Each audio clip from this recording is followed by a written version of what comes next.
Ito yung gusto-gusto kong time ng bonding namin na anak ko na pumupunta kami ng mall. Ang dami kasi nakikita dito. Alam niyo, parang first time ko pa rin talaga. Kasi ilang taon din ako sa ibang bansa. Nasa Bangladesh kasi ako at alam naman natin doon ay wala masyadong mga ganitong klaseng magagandang mga mall doon. Kaya naman kapag nandito kami sa SM ay gandang-ganda talaga ako. Alam niyo, kahit hindi naman talaga kami nagsha-shopping, especially nagpo-full trip lang talaga kami dito. Ang dami-dami ko talaga nakikita. Busog na yung mga mata namin. Kaya naman, para next time na pupunta kami ulit, alam na namin yung talagang bibilhin namin. Sa mga ganitong klaseng lakaran na pag-uusapan namin ni Aliana kung ano-ano talaga. About sa school niya, about sa experience niya dito sa Pilipinas. Pwera pa yung may toyo ha, totoyoin pa yan kapag hindi na nabili yung gusto niya. Normal lang naman yun. Kahit naman ako yung bata ko, mas malakas pa ngayon toyo ko sa kanya. At nga pala kapag natapos na yung libro na binabasa namin ni Aliana, ay pupunta kami ulit sa National Bookstore. Gustong-gusto niya kasi yung mga manga, yung mga Japanese anime. Ako naman, as usual, mga motivational,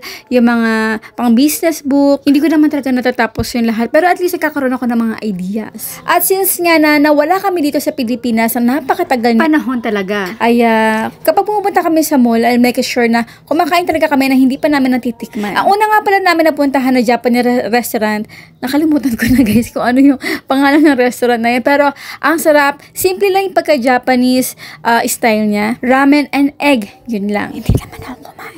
Diet si Mama Shirley. Konting subo lang. Pero, eto yung napuntahan namin. First time ko kumain dito sa French Baker. At kung ano yung dinayet ko, kung ano yung sinubo ko doon sa Japanese restaurant, dito naman, sagana. Halos lahat ng in-order namin ni Aliana dito, naubos ko. Dalawa yung bread sa akin, ito naman sa kanya. Ang lalaki guys, especially yung cinnamon buns at itong floss buns. Ay, nako, napakasarap, napaka-savory. Alam mo, kahit walang loob yung floss buns, yung pagka-floss pala niya at yung pagka-bread pala niya napakalambot, para kang kumakain ng hangin sa sobrang lambot. As in talagang super soft siya, cottony.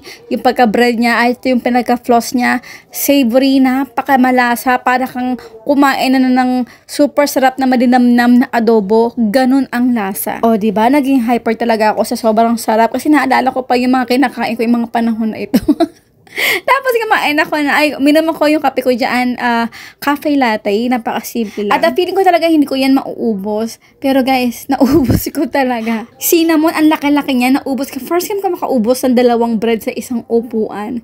At wala na akong masabi pa. See you again next time sa ating food trip sa mall. Bye!